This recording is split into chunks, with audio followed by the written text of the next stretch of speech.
but we were like, oh, I think there's a bit too much to do. We've changed our mind a little bit on the layouts. We're not adding a huge amount upstairs, but we're adding our bedroom pretty much. Which would have added on a huge cost because we didn't think that they talked about it enough. And we were actually amazed how clean and like carefully they knocked it down. Like, you're gonna have to spend this much more money. And we were like, ah. The week they'd pretty much dug the foundation and filled it with concrete. It gave us perspective of how big the extension was going to be. It was directly over the house. Hi guys, welcome back to my channel and to a building update. We are 1 month into a major renovation on our house, so we wanted to sit down and give you a proper update on how it's gone from weeks 1 to 4. So much has happened, and I've got Matt here as well because he is kind of running the whole thing. He's much closer. I'm building it all basically. He's much closer to the project than me. He's the one like with the builders every day and stuff. And he is T-boy. But so much has happened and we've filmed so much of it that we actually wanted to sit down and explain it, give you a bit of background as well. So it might be like a bit of a chatty update, so get a cup of tea. But we plan to do these once a month and just show you how it's all going. I think this will be the most progressive month though, because obviously we've gone from having nothing to so much has happened, stills, etc. Yeah. So if we start at the beginning, we actually moved into this house a year ago in October 2020, but we viewed this house in 2018. Sorry, you can probably hear the building work behind me. But we viewed it. It was actually the very first house we ever looked at, and we looked at it, loved it because of the location, but we were like, oh, I think there's a bit too much to do. So then we went off for a whole year. We viewed loads of other houses, new builds, old houses, looked for land, like all kinds of different things. But this house was always in the back of our minds. We kept comparing, didn't we? The houses we were looking at. It's like, oh yeah, but it's not quite got that. It's not quite got that. Like we loved the view here. You get the sunset here. It's a great location, especially as the kids grow up. We're close to town and like, it's just, it had all these like things that was ticking, but there was quite a bit of work to do to get it to like exactly what we wanted. But anyway, after a year of looking, nothing really compared. So we came back around, made an offer, and then... That was in 2019. Actually, in that time as well, I should say, this house did sell, went off the market. Yeah. It all fell through, came back on the market, and I think we were like, oh, it's a sign, like, we gotta get it. So anyway, finally got it. It was all going through, and then COVID hit as we were about to move in, and it delayed everything, basically, didn't it? Yeah. So, What it did mean that we was then able to apply for planning permission. Even though we didn't own the house, we obviously took the risk of applying for planning permission, but we okayed it with the homeowner who was buying from, and we just went through the road of doing what we want to do to it. Yeah. And we got planning permission for it, didn't we? Like whilst before we actually bought it, to do the work that we're doing now or thereabouts. Yeah, so that was the bonus. We sort of knew. Yes, it was almost like it's meant to be. It was like, because we was on and on about it because of lockdowns, etc. So we knew that we could do everything that we wanted to before we even owned the house, which was quite cool. Yeah. But anyway, we finally moved in between the lockdowns. Yeah. We managed to get into this house, and we've been doing it up since we moved in. We've actually so far done up all of our children's rooms because they're not going to be touched from the renovations. Right. So we've done 3 bedrooms and 1 Jack and Jill bathroom as well. But now the extension part is happening out the back. Yeah. So you can say what we're actually doing. So yeah, we moved in, obviously did that work, but we was obviously anticipating doing the work straight away because we've been all clever here. We've got planning permission, but then we forgot that we actually had to wait for a good builder, which has been the best part of a year. Yeah. But again, that's been a blessing because we've changed our mind a little bit on the layouts upstairs, especially. And like even the kitchen's completely moved. Yeah. Where we initially were going to have side it. That it was. And we kind of knew what builders we wanted to use because the ones that we're using, we have used twice before, and their work was just good, and they were like good with the kids, and I don't know, just clean, and so it just made sense to wait for them as opposed to get someone in sooner. But obviously because of lockdown and everything, everyone's working on their houses because everyone realizes how important they are. So we've waited the whole year and they've started. Yeah, and we're a month into it. So we're literally, today is like just under 4 weeks, isn't it? And the steels have gone in today. That's what you can hear banging. They're just finishing off. Yeah. But a bit of background on what we decided to do with the house. If you remember, we had an old conservatory, which we had in our old house as well, which is what we did. We knocked it down and just replaced it really with big open plan living space. Hence, we're going to move the kitchen. We're having a new kitchen area. The conservatory was really not practical. No.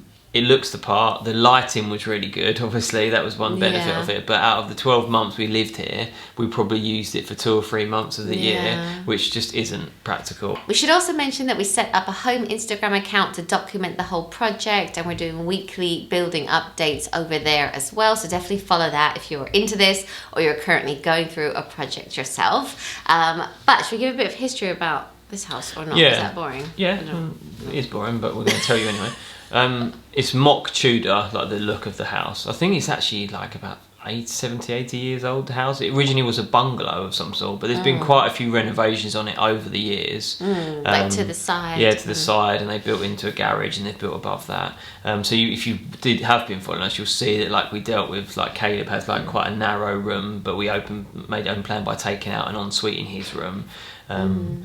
Yeah, so there's been loads of work done on it, but obviously we're improving it again. But yeah, the idea is just to create a big family room at the back of the house, which is what we had in our last house. It's very similar to what we're doing, isn't it, to the house? Yeah, it is. Obviously a bigger scale, but just open up the garden. We just want to create that. The selling point for us was the view out the back of the house.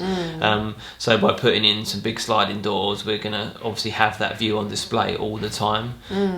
Means we need to be up to scratch with our gardening, but it's because at the moment, or not at the moment, because they're gone. But what we did have, the conservatory, but there's walls, there's a set of French doors, a window. Don't get me wrong, it was lovely. Yeah. But it just wasn't taking advantage of.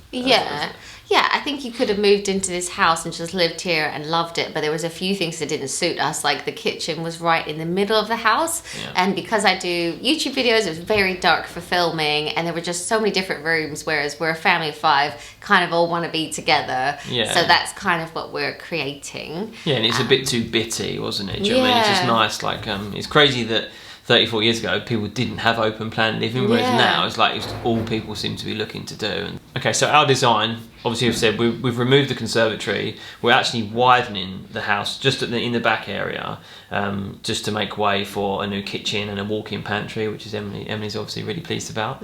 And then we're just building over what was our patio area, so we're coming out sort of nearly 3 meters at the back and 3 meters at the side, but only at the back of the house, and then putting in obviously some big sliding doors and creating a big open plan living area with dining space and seating area.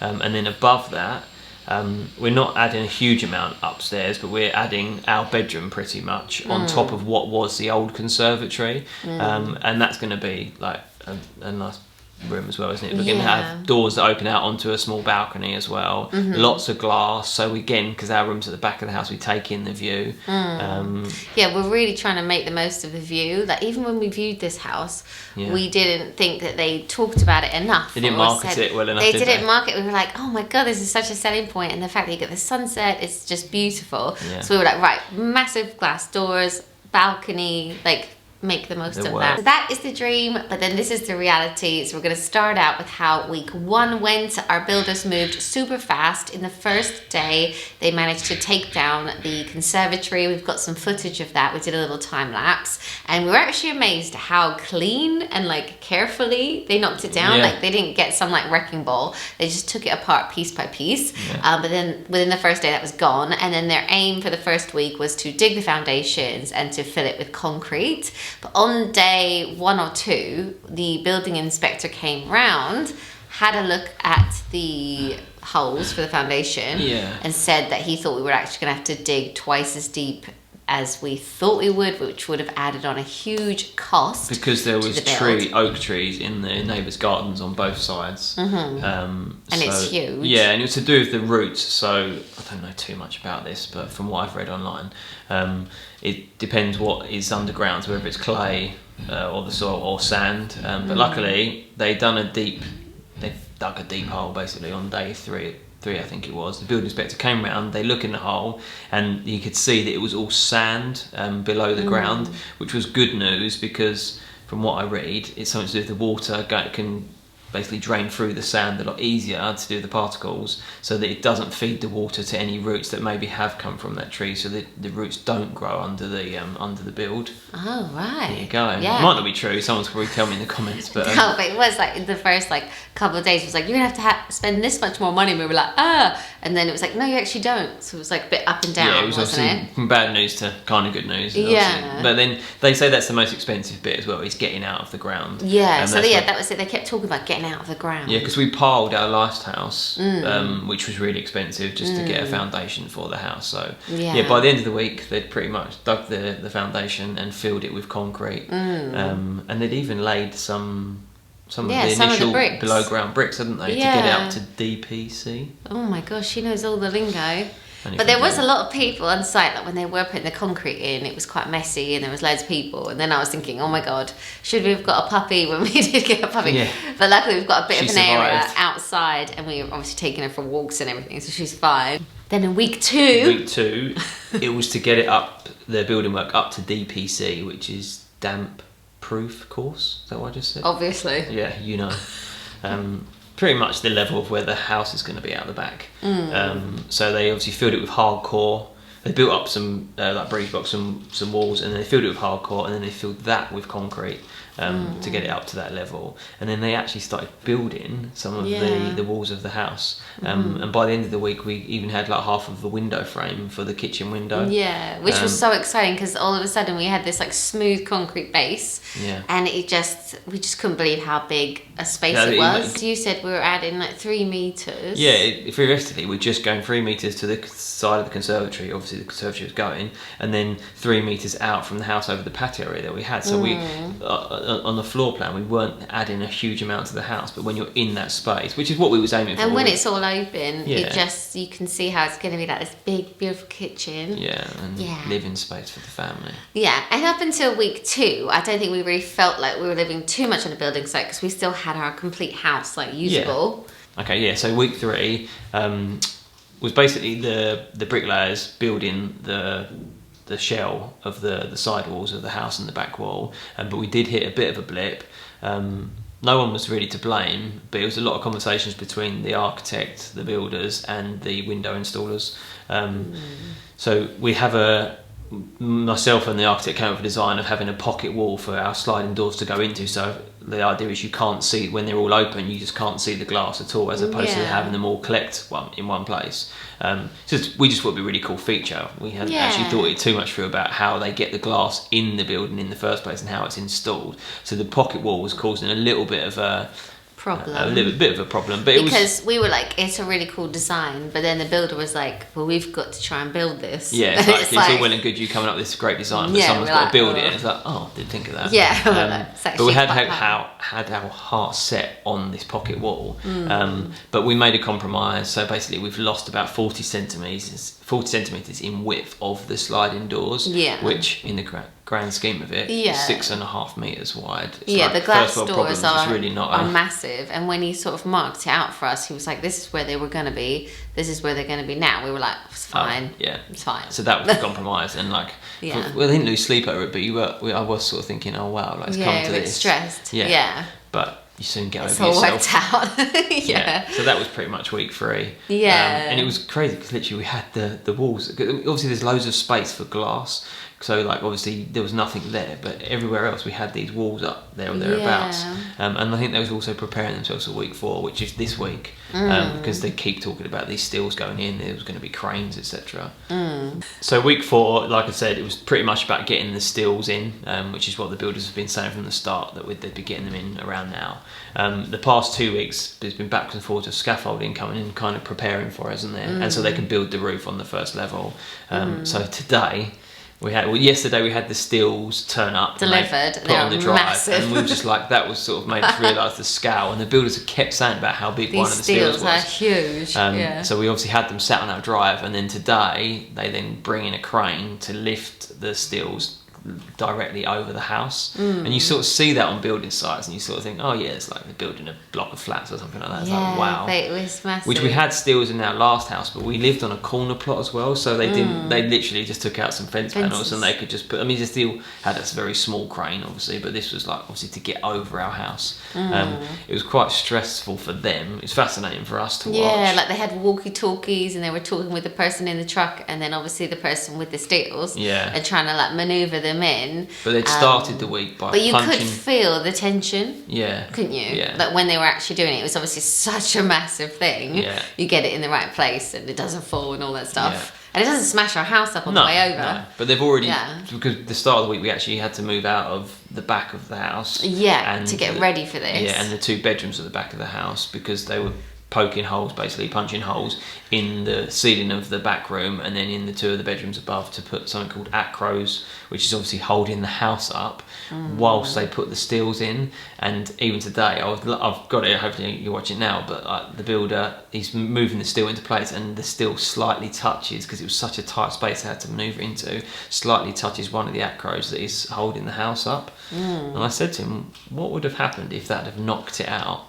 And he said, you should have been okay. He said, but you wouldn't have been able to leave it overnight. Do you know what I mean? He said the house might have started Just to... a worry. Yeah. Yeah, so in our bedroom and the spare bedroom, obviously we had to move out of those rooms. So we've been bunking in with the boys. So now it does feel like, okay, we're living in a build because we're all kind of sleeping in together. Like the kids love it. Yeah, and we also have the luxury of like we've done the 3 boys' bedrooms, so they're really nice, and they've got a lovely bathroom. Yeah, that's actually. And we've got heat. Glad we've got that now. Yes. But I've been in the bunk bed one night. You've been in with Caleb. I've been with Fraser. Like, I'm gonna get a hotel for the next 3 nights. Just like we've been all over. Yeah. But obviously we wanted to live through the build, not only because it's saving us a huge amount of money, not having to rent somewhere, but it's really good to be on site and like you're around for the builders, like. And we're documenting as well. Like so often they'll knock on the door and they'll be like, "Can I just get into that, or can I just do that, or whatever?" And it's like, it's actually keeping an eye on quite good, and it's exciting. But the kids are so adaptable; they could don't not care. care less. It's actually good that they're all at school now. Even the puppy's pretty much got used to it. Yeah, she's just like she just loves all the builders. She'll be bored when it's all done. Yeah, there's not all these builders making a fuss of her. Yeah, so that pretty much brings us up to today. Steels are in. Yep. Yeah. End of the week tomorrow. Okay. They're looking to be watertight by Christmas. That's what they're saying. So we've got about another 10 days of work, I think, or maybe 9 days of work. So they're going to put like a first level roof on. Yeah. I felt it. So that's quite exciting. Yeah. And then they start building on top of that. Yeah, our new bedroom, which I can't wait for. Yeah. And the glass gets ordered next week. Yeah. So someone will be here to measure up. So the sliding doors, which take about 3 months. Yeah. So I don't know if that's a COVID thing or not, but it should be like 12 weeks before we can get the glass. Yeah, but then they're going to get quite a lot done before then. Yeah. I wouldn't say it's the last thing that will go in, but I think it'll be there or thereabouts. Yeah. And the kitchen. Yeah, and the kitchen. So we met with the kitchen designer. Yeah. And we've got some visuals. So put them up on screen, hopefully, that you can see them. Yeah. But that was exciting. There's just so much to think about when it comes to kitchens. Like, this is our dream home, and we just want to get it so right, don't we? Yeah, we've had a lot of time as well to think it. Yeah. So, but it's almost like we're overthinking it. Yeah, like we've pinned so many things and like saved so many Instagram kitchen inspo things. Yeah. But we think we're going to go for this like wood effect. This is Matt's idea. He thinks this is a great idea. No, you don't. We've got a designer as well. Like, we have a designer as well that's helping us. She just basically agrees or disagrees with what I say. So and then gives us loads of other good ideas. Yeah, I'm just super excited about the pantry. I'm just gonna live in there. Walk-in pantry. Yeah, but that's exciting. So we think. When will the kitchen happen? Like April, November? May time. April, May, hopefully in the spring. And we think that we're going to have our current kitchen until around February. So obviously that's February, and we're not going to have a new kitchen until 2-3 months. It's going to be 2 or 3 months with no kitchen at all now. Yeah. So we have been looking into like maybe temporary kitchens on the driveway. You can get these like they're like almost like kitchen pods, or like it's like a kitchen in a caravan basically. So you can park there and you can use everything and eat in there. But we priced it up. Yeah. And it was the same price as renting a house. Yeah. And feeding our family. Yeah. So we don't know if we're going to go down that route because it just doesn't seem to make sense. Like we're trying to save money by living through it. And then that would actually, we could have moved out, couldn't we? So we're going to... So don't think we'll do it. We're going to try and like do a makeshift... temporary kitchen indoors of some sort. Yeah, so my cooking content may be non-existent for a while, but we think we can do it. Like, this is actually the third We'll be fine. time we've done like a renovation Kids type don't thing. care. Get a lot of takeaway and Microwave. a lot of slow cooker meals. Exactly. We realise as well we'd probably be able to move our oven. We've worked it out because we've got a gas feed in, like, say, the playroom. Yeah. But we don't use We the use oven the air a lot. fryer more. Yeah, air fryer we use the most. Yeah. Slow cooker. Yeah, the only pressure thing cooker. the only thing that is hard though is like in our last house when we redid the kitchen, it was taking any dishes upstairs to wash them in the bathtub. Like, that is not fun. Yeah, but we can make And that bathroom not our having- sink and then use the boys' bathroom. Like, not having drinking water downstairs will be a struggle. But if it's only for a few months, we can do it. But yeah, no, it's exciting. Just and, think like, of the goal. Think of the no, house that's it. We're and just trying to like visualize it in the end. And I think because we kind of moved into this house and we're changing so much of it, we have had quite a few questions, especially from, I feel like, people in North America. Yeah. They're like, why don't you just buy some land and build your dream house? Yeah. But living in England, it's not really that easy. We did look at options of buying land, Yeah. but there isn't really any. Like, this country's so small, and land is really expensive. Yeah, for what it was. Yeah, and then the location of this house, we're like, oh, just tweak that, just do that. So we're hoping in the end it'll be exactly what we want. And if not, we'll move. No, can't do this again. Yeah, but it's exciting and it's all like part of the journey, and like I think that's what it is as well. Like, even when we looked at new build houses, we were like, we'd want to change that, or we don't like that kitchen, or Yeah. do you know what I mean? So I just felt like, oh, maybe we should just get a project and do exactly what we want. Yeah, Yeah. that's what we're doing. Yeah. That is pretty much it in terms of updates from week 1 to 4. So much has happened, but I would love to know in the comments below if you have any tips or any temporary kitchen ideas or any questions at all, and we will aim to answer them, and we'll do another update in a month's time, and hopefully loads more will have happened as well. Yeah. But yeah, thank you so much for watching, and we'll see you soon.